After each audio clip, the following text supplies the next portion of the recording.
ഏതാനും ആഴ്ചകളായി കേരളത്തിന് ഉറങ്ങാൻ സാധിക്കുന്നില്ല. ഗുരുതരമായ രാഷ്ട്രീയ അസ്ഥിരതയോ ക്രമസമാധാന പ്രശ്നമോ അല്ല വിഷയം. പ്രശ്നം ഇവിടെ ചൂടാണ്, ഉറങ്ങാൻ കഴിയാത്ത ചൂട്.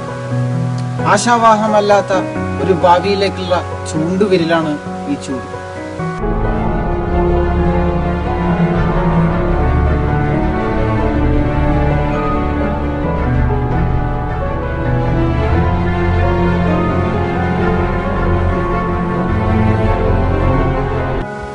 വികസനത്തിന്റെ പുത്തൻ തൂണുകൾക്ക് മുകളിൽ ഉരുകിയൊലിക്കുന്ന മനുഷ്യർ, പകൽ പുറത്തിറങ്ങാൻ കഴിയാത്ത, രാത്രി കിടന്നുറങ്ങാൻ പറ്റാത്ത മരുഭൂമിയിലേക്കാണോ സുന്ദര കേരളത്തിന്റെ യാത്ര?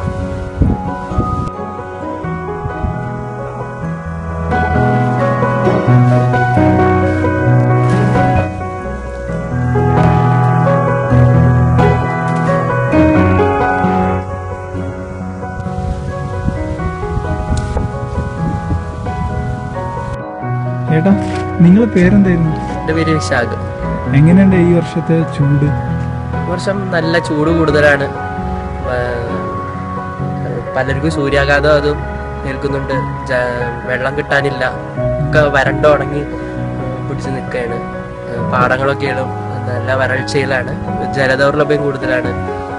കഴിഞ്ഞ വർഷത്തെക്കാളും ചൂട് കൂടുതലാണോ? അതെ, കൂടുതൽ തന്നെയാണ്.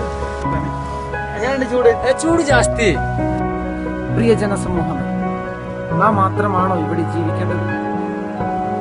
ഇനി ഇവിടെ ജീവിക്കാനുള്ളതും വരും തലമുറകളുടെ അവകാശമാണ്. അതിനുള്ള സാഹചര്യം ഒരുക്കി കൊടുക്കേണ്ടത് നമ്മുടെ ബാധ്യതയുമാണ്. വരും തലമുറകൾക്ക് കൂടിയുള്ളതാവട്ടെ ഈ ഭൂമി.